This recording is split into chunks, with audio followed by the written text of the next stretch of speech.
For millennia, people imagined famine as an act of God. Empty skies, dead fields, a land abandoned by the rain. But what if I told you that the deadliest famine of the 20th century was not caused by drought or by locusts or by war? It was caused by signatures on paper, by quotas filed in distant offices, by trains that arrived in Ukrainian villages not to deliver food, but to take it away. In 1932 and 1933, while the Soviet Union told the world it was building a workers' paradise, millions of people in Ukraine were dying inside it. They were dying in their own kitchens, in fields they had farmed for generations, on roads that led to cities where the bread they had grown was being guarded by men with rifles. The Ukrainians called it the Holodomor, death inflicted by hunger. And the empire that caused it would spend the next half-century pretending it never happened. But before we go any further, make sure to subscribe to the channel so you don't miss the next forgotten chapter of history. Leave a comment and tell us which silenced tragedy you want us to uncover next. Now, let us travel back to a country that no longer exists, to a famine that for decades had no name, and to a man who wielded hunger the way other tyrants wielded armies. To understand the Holodomor, you first have to understand the country in which it became possible. By the late 1920s, the Soviet Union was a young, exhausted, and deeply unstable state. The civil war that had followed the revolution had ended barely a decade earlier. The cities were hungry. The countryside was cautious. Industry was crumbling. And inside the walls of the Kremlin, a man with a thick mustache and a quiet voice was finishing the long work of becoming untouchable. His name was Joseph Stalin. Stalin did not inherit the kind of absolute power he would later wield. He built it patiently, one rival at a time. He outmaneuvered Trotsky. He sidelined Bukharin. He filled the party with men who owed him their careers and, more importantly, their fear. By 1929, when he turned 50, the Soviet press was already calling him the Great Helmsman, the Father of Nations. And it was at that moment, secure at the top, that he announced the policy that would change everything. The Soviet Union would no longer move slowly toward socialism. It would leap. It would catch up to the industrialized West in a decade, or it would be crushed. And the price for that leap would be paid by the countryside. This was the great turning point. To industrialize at impossible speed, the Soviet state needed two things. It needed grain to sell abroad for foreign currency, and it needed grain to feed the rapidly swelling cities. The peasants, the men and women who actually grew that grain, stood in the way. Stalin and his planners decided they would no longer ask, they would take. In 1929, the policy of forced collectivization began. Across the Soviet Union, millions of small family farms were dissolved. Land, livestock, tools, even seed grain were confiscated and merged into vast state-controlled units called collective farms. Peasants who had worked their fields for centuries were told that the fields no longer belonged to them. They belonged to the collective. They belonged to the state. They belonged, in the end, to Stalin. And the peasants resisted. They resisted by hiding grain in pits beneath their barns. They resisted by slaughtering their own livestock rather than handing the animals over. In the space of a few short years, the Soviet Union lost tens of millions of cattle, sheep, pigs, and horses killed in protest. They resisted by writing letters to Moscow that no one ever answered. And in some places, they resisted with pitchforks and rifles, in revolts that were crushed without mercy. Stalin's response was to invent an enemy. The kulak, the so-called wealthy peasant, was declared a class enemy of the people. A kulak might be a man who owned 2 cows. He might be a man who hired a single seasonal worker. He might be a man whose neighbors envied him. The definition was flexible enough to include anyone the state wished to destroy. And destroyed they were. Hundreds of thousands of families were stripped of their possessions, loaded onto freight trains, and deported to Siberia, to Kazakhstan, to the freezing edges of the Soviet Empire. Many never arrived. Whole villages disappeared from the map. By 1932, the structure of rural life across the Soviet Union had been violently rearranged. But nowhere was the transformation more brutal, more deliberate, and more deadly than in Ukraine. Why Ukraine? The answer lies in geography and in history. Ukraine was the breadbasket of the Soviet Union. Its black soil, the Chornozem, was among the richest farmland on earth. For centuries, it had fed empires. Tsars had taxed it. Armies had marched across it. But Ukraine was also something more dangerous in the eyes of the Kremlin. It was a nation, a people with their own language, their own poetry, their own sense of identity. A people that had, only 15 years earlier, briefly declared its own independent state. To Stalin, Ukraine was both an indispensable economic resource and an unsolved political problem, and he intended to solve both at once. In the summer of 1932, the central government in Moscow imposed grain quotas on Ukraine that everyone from local officials to peasants to Stalin himself knew were impossible to meet. The harvest was poor. The farms had been gutted by collectivization. The animals were dead. The most experienced farmers had been deported. Yet the quotas climbed higher and higher. When local Ukrainian officials begged Moscow to lower them, Stalin accused them of weakness, of sabotage, of nationalist deviation. Some of these officials would later be shot. Then came the decrees. In August 1932, Moscow passed what Soviet citizens themselves came to call the Law of 5 Ears of Grain. Under this law, anyone, a man, a woman, a child, caught taking even a handful of grain from a collective field could be sentenced to 10 years in a labor camp or shot. Children were arrested for gathering fallen ears in fields where their parents had once worked. The grain belonged to the state, and the state would defend it with bullets. But the most lethal decree came later, in the autumn and winter of 1932. It was the policy of blacklisting. Villages and entire districts that failed to meet their grain quotas were placed on a black list. And being on the blacklist meant something terrifying. It meant that no manufactured goods could enter your village. No salt, no matches, no kerosene, no fabric, no medicine. It meant that all remaining stores of food, including seed grain, could be confiscated. It meant that the borders of your village could be sealed off so that no one could leave to look for food elsewhere. In effect, an entire community could be turned into a closed cage in which the only thing waiting was starvation. And then came the order that would seal the fate of millions. On the 22nd of January, 1933, Stalin and his right hand, Vyacheslav Molotov, signed a directive forbidding peasants from leaving Ukraine and the Kuban, a Ukrainian-populated region of southern Russia, in search of food. Internal passports, normally not required for movement within the Soviet Union, were now demanded at the borders. Trains were searched. Roads were watched. Peasants who tried to walk out of their starving villages were turned back at gunpoint. The cage was now closed.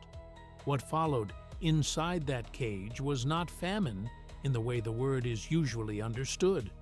It was something more deliberate. It was a slow, organized, bureaucratic killing. The first signs of catastrophe appeared in the autumn of 1932. Families that had hidden a little grain ate it carefully, rationing each meal. When the grain was gone, they ate potatoes. When the potatoes were gone, they ate the seed they had been saving for next year's planting. When the seed was gone, they ate the dogs and the cats. When those were gone, they boiled leather. They boiled tree bark. They dug for roots in the frozen ground. They scraped lichen from rocks. And then they began to die. The process of starvation is slow and quiet. The body, deprived of food, begins to consume itself. Fat goes first, then muscle. The face hollows. The belly of a starving child swells outward, even as the limbs become sticks. The skin tightens over the bones. The eyes recede into the skull. Children stop crying, because crying takes strength. Mothers stop singing. Whole villages fall into a terrible silence, broken only by the wind. Foreign witnesses who traveled through the Ukrainian countryside in the spring of 1933 described scenes that they had no language for. A young Welsh journalist named Gareth Jones, who walked through Ukrainian villages in March 1933, wrote of children with stomachs swollen like balloons, of peasants whispering that they had no bread, that they were dying. He wrote of empty barns, of shuttered houses, of corpses by the side of the road. He had slipped away from his official Soviet handlers and walked from village to village with a small rucksack and a notebook.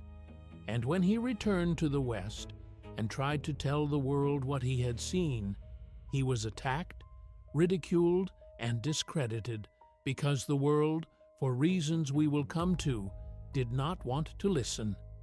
The villages emptied, the roads filled. Peasants who could still walk staggered toward the cities, hoping to find bread, work, mercy. They reached the outskirts of Kharkiv, then the capital of Soviet Ukraine, and collapsed on the pavements. They reached Kyiv. They reached Odessa. The cities themselves, rationed and policed, did not feed them. Sometimes the bodies were collected at dawn and carted away before the workers came out to start their shifts. Sometimes the bodies lay where they had fallen for days. Witnesses describe how, in some Ukrainian cities, residents grew so accustomed to the sight of the dying in the streets that they stopped looking down. Looking down had become unbearable. Inside the villages, the worst was happening behind closed doors. Soviet records, opened only after the fall of the USSR, contain the names of thousands of people prosecuted for cannibalism during the famine. Cannibalism in 20th century Europe.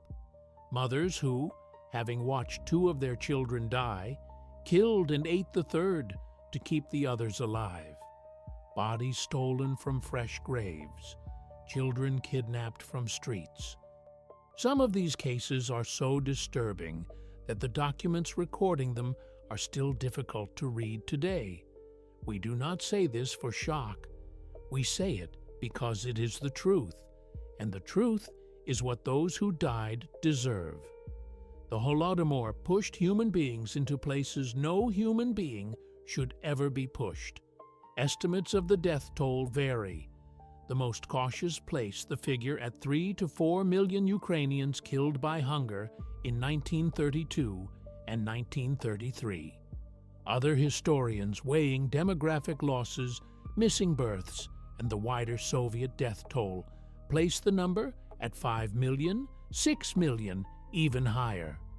To these we must add the dead of Kazakhstan, where another famine, sometimes called the Asharshilik, killed more than 1 million people, perhaps a quarter of the entire Kazakh nation, in the same years and from the same policies.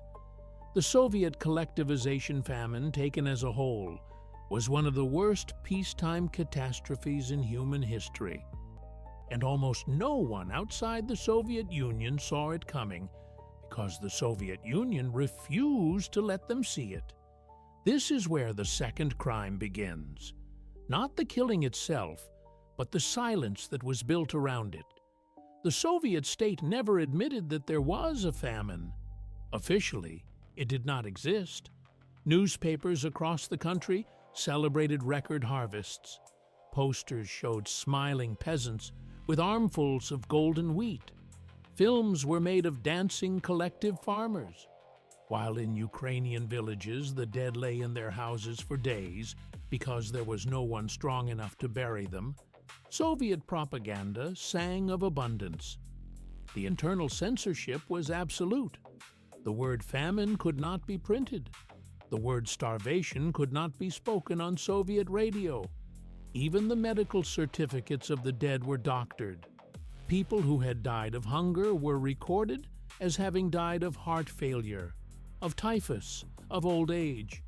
Their cause of death was bureaucratically erased. And yet the world, if it had wanted to see, could have seen. There were foreign correspondents stationed in Moscow. There were diplomats. There were travelers. There were Ukrainian immigrants in Europe and North America who received letters from their relatives back home. Letters that begged, that whispered, that named the hunger in plain words before the censors caught them. The world did not see, in part, because the most influential Western journalist in Moscow at the time chose not to let it see. His name was Walter Duranty. He was the Pulitzer-winning Moscow correspondent for the New York Times, the most respected American newspaper of its day. Duranty had access to the Kremlin. He had Stalin's confidence. He spoke fluent Russian. And in the spring of 1933, while Gareth Jones was returning from Ukraine with stories of mass starvation, Duranty wrote a series of articles for the New York Times denying the famine. He called Jones's reports an exaggeration. He admitted there were food shortages, but insisted there was no famine. He famously wrote that you cannot make an omelet without breaking eggs. There were eggs to break, millions of them, and Duranty knew. Private cables and conversations later revealed that he was well aware of the scale of the disaster. But he had built his career on access to the Soviet leadership, and to keep that access, he was willing to repeat the lies he was given. His reporting helped shape Western policy. It helped persuade the United States government, in the same year of 1933, to formally recognize the Soviet Union, a diplomatic prize Stalin desperately wanted. The Pulitzer that Duranty won for his Moscow coverage has never been revoked, despite decades of campaigns to do so. It is one of the most disturbing reminders that genocide does not always need armies to hide it. Sometimes a single typewriter is enough. But Duranty was not alone. Western governments, in the depths of the Great Depression, were busy with their own problems. France was rearming. Britain was cutting budgets. The United States was experimenting with the New Deal. The idea that millions of people were starving to death in a country the West had only just begun to take seriously was inconvenient. It threatened to derail trade negotiations. It threatened to embarrass diplomats. So, the world looked the other way, and the famine was allowed to finish its work. Why did Stalin do it? This is the question historians have debated for nearly a century. The answer is layered and uncomfortable and important. Part of the answer is economic. Stalin's industrialization drive demanded grain at any cost, and the Ukrainian countryside was the easiest place to extract it. Soviet exports of grain continued throughout the famine. Even as peasants died with empty bowls, train cars of Ukrainian wheat rolled westward to be sold for foreign machinery. Part of the answer is administrative. Once the quotas had been set and the bureaucracy had been mobilized, no one in the Soviet hierarchy was going to risk their own life by telling Stalin to stop. The machinery of the state, once aimed at the peasants, kept grinding even as the bodies piled up. But part of the answer is unmistakably national. Stalin viewed Ukrainian identity itself as a threat. He had spoken openly in the years before the famine about the danger of Ukrainian nationalism. He had warned that we may lose Ukraine. The famine, when it came, was not directed only at peasants. It was directed at the most Ukrainian of peasants, in the most Ukrainian of regions. It was paired with a brutal purge of Ukrainian writers, teachers, scholars, and clergy. The Ukrainian language was demoted. Ukrainian schools were closed. Ukrainian villages were emptied and then resettled with Russian-speaking workers brought in from elsewhere. By the time it was over, the demographic and cultural map of Ukraine had been violently redrawn. This is why many historians and the parliaments of dozens of countries today classify the Holodomor as a genocide, not because every peasant who died was a target, but because the famine, in its design and its execution, was used as an instrument to break a nation. Ukraine, as a coherent national body capable of resisting Moscow, was meant to die in the winter of 1933. Stalin almost succeeded. He did not in the end, because identity is harder to kill than wheat is to seize. When the famine receded in the autumn of 1933, not because mercy had arrived, but because there was simply no one left to take grain from in many regions, the Soviet Union moved on as if nothing had happened. The villages were repopulated. The collective farms were rebuilt. The death registers were sealed. The mass graves were plowed over. Children grew up in houses where they were told never to ask why the neighbors were no longer there. For the next 50 years, the Holodomor existed only in whispers. Survivors spoke of it inside their own homes in low voices, often only to their children once those children were grown. Emigrants in Canada, in the United States, in Argentina, kept the memory alive in church halls and in books that no Soviet citizen could read. Inside the Soviet Union, the word Holodomor itself could send a person to a labor camp. The dead, in other words, were killed twice, once by hunger and once again by silence. Only in the late 1980s, as the Soviet Union began to crumble under Mikhail Gorbachev's policy of glasnost, did the truth begin to seep into public view. Newspapers in Ukraine started printing testimony. Historians began to dig in archives that had been closed for half a century.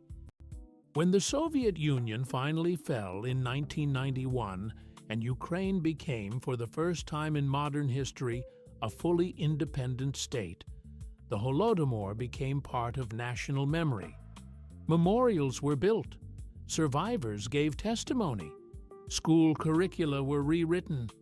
In 2006, the Ukrainian parliament officially recognized the Holodomor as a genocide of the Ukrainian people. The world, slowly, has followed.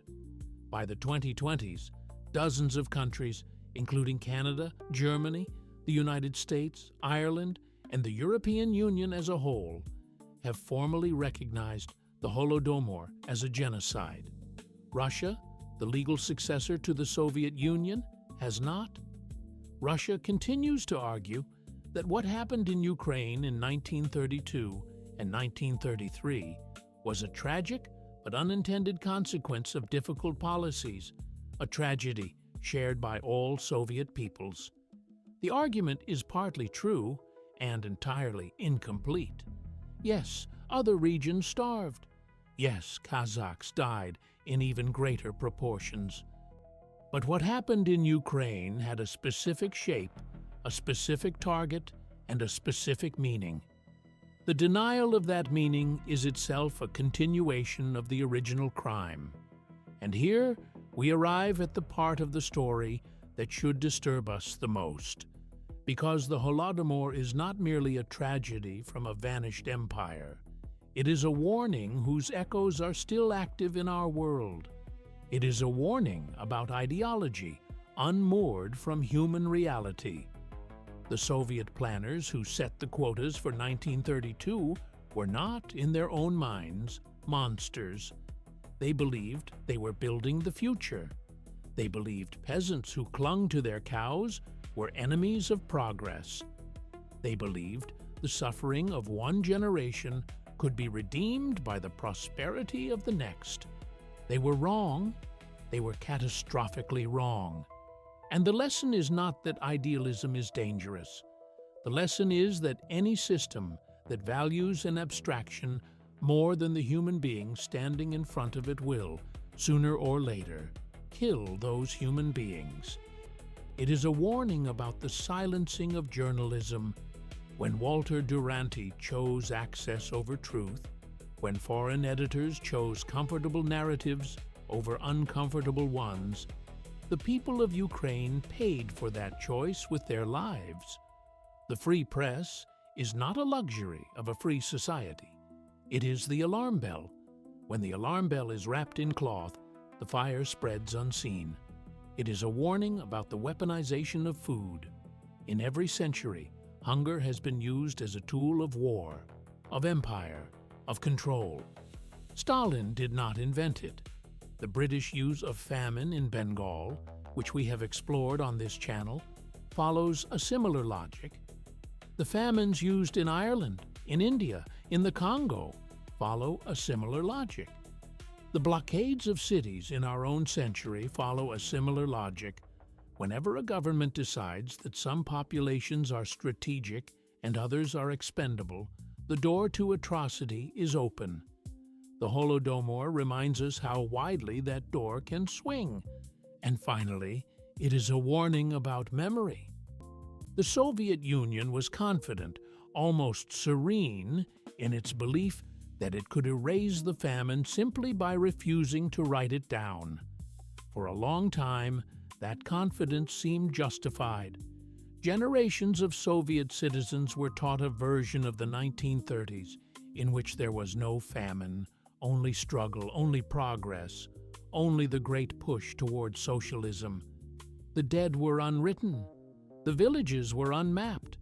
The graves were unmarked. And yet, and this is what should give us hope as well as caution, the truth survived. It survived in private kitchens. It survived in the memories of grandmothers who never spoke of it until the very end of their lives. It survived in letters smuggled out, in diaries hidden under floorboards, in the children of survivors who would not let their parents' stories die. The empire that tried to erase the Holodomor is itself now history. The Holodomor is not. That is, perhaps, the deepest lesson of all. Empires fall, ideologies fail, censorship rots from the inside. But human memory, once it has touched the truth, is harder to kill than any of them. 3 to 4 million people, at the very least, starved to death in Ukraine in 1932 and 1933. Their names, most of them, are gone. Their graves, most of them, are unmarked. Their voices, most of them, were never recorded. They are not remembered the way the victims of other 20th century atrocities are remembered, with film, with monument, with international commemoration on a fixed date. For decades, they were not remembered at all. And so, here at the end, we say their story plainly. There was a famine. It was not an accident. It was not caused by drought. It was not the fault of weather or pests. It was caused by a state. It was caused by quotas, by decrees, by sealed borders, by trains that took grain in one direction and corpses in another. It was deepened by silence, the silence of Soviet propagandists, the silence of Western journalists, the silence of governments who found the truth diplomatically inconvenient. And it has only begun to be undone in our own time, by historians, by survivors, by Ukrainians themselves, who refuse to let what happened in those frozen villages remain unspoken. When you next see a map of Ukraine, when you next hear the country named in a news bulletin, remember that beneath every village on that map, beneath every road, beneath every field of black soil, there are still bones. Bones of people who tilled the land and fed an empire and were repaid with starvation. Bones of mothers and fathers and children who were promised a worker's paradise and were given a sealed cage instead. Their story is not over. It cannot be over until it is fully told, fully recognized, and fully refused. Refused as a model, refused as a method, refused as a future. Thank you for staying with us all the way to the end. If this story moved you, please subscribe to the channel so you don't miss the next forgotten chapter of history. Leave a comment and tell us which silenced tragedy you would like us to uncover next. Share this video with someone who has never heard the word Holodomor, because the dead of Ukraine have already been killed twice. They do not deserve to be forgotten a third time. See you in the next episode.